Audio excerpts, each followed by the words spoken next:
Hello everyone, welcome to our YouTube channel InfoShare Odisha. ଏବେ ଏକ new update ଆସିଛି ଯେ 3 ରୁ 4 ଦିନ ହେବ ଷ୍ଟେଟ୍ ସ୍କଲାରସିପ୍ ପୋର୍ଟାଲଟି ଓପନ୍ ହେଉନି, ମାନେ ଆପଣଙ୍କୁ ସର୍ଭର ଇସ୍ୟୁ ଭଳି ଶୋ ହେଉଛି। ଦେଖନ୍ତୁ ବହୁତ ପିଲାଙ୍କର ଡାଉଟ୍ ଥିଲା ଯେ ଆମ ଷ୍ଟେଟ୍ ସ୍କଲାରସିପ୍ ପୋର୍ଟାଲ ଯୋଉ ରହିଲା ଓଡ଼ିଶା ଗଭର୍ଣ୍ଣମେଣ୍ଟର ଏପର୍ଯ୍ୟନ୍ତ ତାହାର ମାନେ ଷ୍ଟାଟସ୍ ଚେକ୍ ହେଉନି, ମିନ୍ସ ଟୋଟାଲି ଆମର ପୋର୍ଟାଲଟି ଯୋଉ ରହିଛି ଷ୍ଟେଟ୍ ସ୍କଲାରସିପ୍ ପୋର୍ଟାଲଟି ଅପଡେଟେଡ୍ ହେଉନି, ମାନେ ଖୋଲୁନାହିଁ।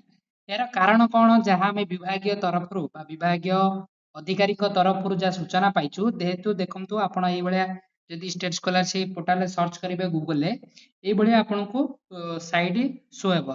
ପାଖାପାଖି 4 ଦିନ ହେବ ଏଇଭଳିଆ ଷ୍ଟାଟସ୍ ଶୋ ହେଉଛି, ମାନେ ଏଇଭଳିଆ ୱେବସାଇଟ୍ ଟୋଟାଲି ଖୋଲୁନି।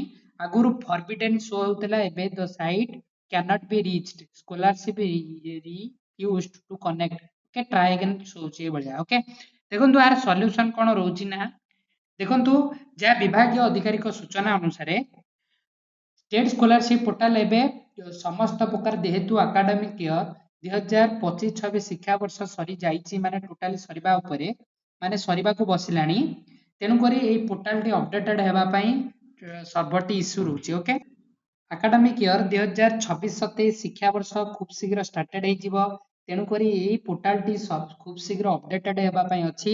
ଆଉ ଯେଉଁମାନେ ଆକାଡେମିକ୍ ଇୟର 25-26ରେ ସ୍କଲାରସିପ୍ ଆପ୍ଲାଏ କରିଥିଲେ ପୋଷ୍ଟ ମାଟ୍ରିକ ସ୍କଲାରସିପ୍, ସେମାନେ ଯଦି ସ୍କଲାରସିପ୍ ଟଙ୍କା ଏପର୍ଯ୍ୟନ୍ତ ପାଇନାହାନ୍ତି, ପୋଷ୍ଟ ମାଟ୍ରିକ ସ୍କଲାରସିପ୍ କିମ୍ବା ତାଙ୍କର ଷ୍ଟାଟସରେ ଚେଞ୍ଜେସ୍ କୌଣସି ହୋଇନାହିଁ କିମ୍ବା ଷ୍ଟାଟସରେ ଚେଞ୍ଜେସ୍ ହେଇଛି, ସେଥିପାଇଁ ପୋର୍ଟାଲ ତରଫରୁ ଏବେ ସମସ୍ତ ଆକ୍ସେସକୁ ବନ୍ଦ କରାଯାଇଛି, ମାନେ ପବ୍ଲିକ ଆକ୍ସେସକୁ ବନ୍ଦ କରାଯାଇଛି।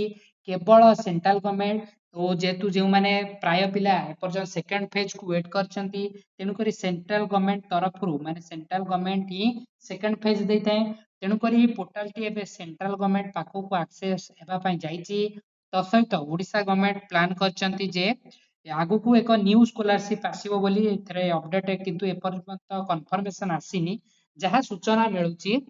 ଓକେ, ତେଣୁକରି ସ୍କଲାରସିପଟି ଏବେ ଅପଡେଟେଡ୍ ହେଇଛି। ଯେଉଁମାନେ ଆକାଡେମିକ୍ ଇୟର 25-26 ଶିକ୍ଷାବର୍ଷରେ ଟୋଟାଲି ଆଦୌ ପେମେଣ୍ଟ ପାଇନାହାନ୍ତି କିମ୍ବା ପାର୍ସିଆଲ ପେମେଣ୍ଟ ପାଇଛନ୍ତି, ଖୁବ୍ ଶୀଘ୍ର ଅର୍ଥାତ୍ ମେ ମାସ 15 ରୁ 20 ତାରିଖ ଭିତରେ ସମସ୍ତଙ୍କୁ ପେମେଣ୍ଟ, ଫୁଲ୍ ପେମେଣ୍ଟ ପଳେଇ ଆସିବ।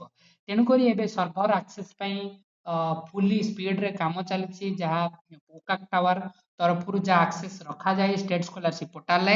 ଓକେ, ତେଣୁକରି ଭିଡ଼ିଓକୁ ଶେଷ ପର୍ଯ୍ୟନ୍ତ ଦେଖିଥିବାରୁ ସମସ୍ତଙ୍କୁ ଧନ୍ୟବାଦ। ଭିଡ଼ିଓକୁ ଶେଷ ପର୍ଯ୍ୟନ୍ତ ଦେଖିଥିବା ସହିତ ଆମ ଭିଡ଼ିଓକୁ ଲାଇକ୍ କରିବା ସହିତ ଚ୍ୟାନେଲକୁ ସବସ୍କ୍ରାଇବ କରିଦେବେ। ଦେଖନ୍ତୁ ଆମେ ଏବେ ଦେଖିବା ଯେଉଁମାନଙ୍କର ଷ୍ଟାଟସଟି ଶୋ ହେଉଛି ସାଂସନ୍ ବା ଆପ୍ରୁଭ୍ ଅଥରିଟି। ଦେଖନ୍ତୁ ଯେଉଁମାନେ ସାଂସନ୍ ବା ଆପ୍ରୁଭ୍ ଅଥରିଟି ଷ୍ଟାଟସଟି ଶୋ ହେଉଛି, ସେମାନେ ବ୍ୟସ୍ତ ହେବା ନାହିଁ, ଆପଣଙ୍କର ଟୋଟାଲି ପେମେଣ୍ଟ ପ୍ରୋସେସେଡ୍ କିମ୍ବା ସାଂସନ୍ ବା ଆପ୍ରୁଭ୍ ଅଥରିଟି ଶୋ ହେଉଛି।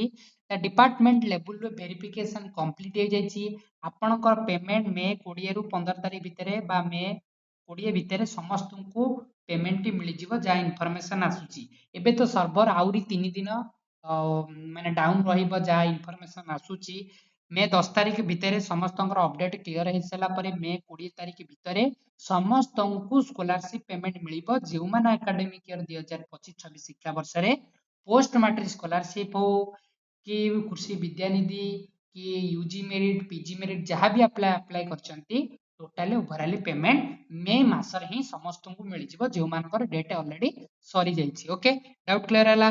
ତା ସହିତ ଯେଉଁମାନେ ଏପର୍ଯ୍ୟନ୍ତ ରିପୋର୍ଟେଡ୍ ହେଇଛି, ସେମାନଙ୍କର ମଧ୍ୟ ଡିସବର୍ସମେଣ୍ଟ ପ୍ରୋସେସ ଆରମ୍ଭ ହୋଇଗଲାଣି, ମାନେ ଡିପାର୍ଟମେଣ୍ଟ ତରଫରୁ ଅଟୋମେଟିକ ରିଆପ୍ଲାଏ ହେଇକି ପେମେଣ୍ଟ ମଧ୍ୟ ମିଳିବା ଆରମ୍ଭ ହୋଇଗଲାଣି, ସେଥିରେ ବ୍ୟସ୍ତ ହେବା ନାହିଁ। ଓକେ, ଯେ ଆପଣଙ୍କର ଷ୍ଟାଟସ୍ ଏବେ କଣ ଶୋଉଛି କମେଣ୍ଟ ମାଧ୍ୟମରେ ଆମକୁ ଇନଫର୍ମେସନ ଦେବା ସହିତ ଆମ ଟେଲିଗ୍ରାମ ଗ୍ରୁପରେ ଲିଙ୍କ ଅଛି, ତ ସେଥିରେ ଯାଇ ଜଏନ୍ କରିଦିଅନ୍ତୁ। ତା ସହିତ ଆମ ଭିଡ଼ିଓ ସହିତ ଗୋଟେ ସବସ୍କ୍ରାଇବ କରିବା ସହିତ, ଗୋଟେ ଭିଡ଼ିଓ ଲାଇକ୍ କରିବା ସହିତ ଗୋଟେ ସେୟାର କରିଦିଅନ୍ତୁ। ଓକେ, ଧନ୍ୟବାଦ।